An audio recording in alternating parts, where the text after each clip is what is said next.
Sometimes when you don't know what to say and your mind is on absolute overload and you can't fucking help the fact that your mind is on overload, sometimes you just gotta let it sit. Just let it sit.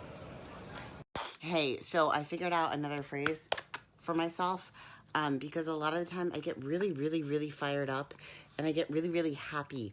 But at the same time, it's not that it's not overwhelming. So when you don't know what to say, you just walk away. So yeah, that's all it is. When you don't know what to say, you just walk away. Because sometimes, like, when I'm in those moments and all of a sudden everything is so right and all these, like, positive ideas, they just keep coming through.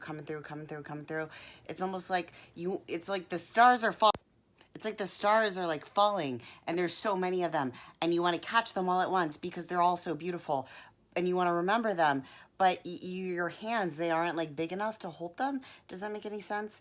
So, essentially...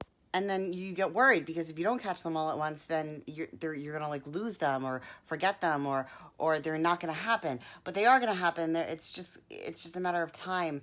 And there's only so much time, and we want everything to happen all at once. And that's where patience and trust comes in, which is something that I'm working on right now. And also keeping my ideas to myself, but at the same time sharing it with the right people. And that's another trust thing that I'm working on. So overall, there are 3 things that were executed today that I want to remember, and that is I only have good days, forgetting about the whole balance of bodybuilding and defining my priorities, and trusting myself at the end of the day. Finally wrap things up, only I can define my happiness. Only you can define your happiness. No one else can tell you that. That is your priority. What makes you happy? Done. Be honest with yourself.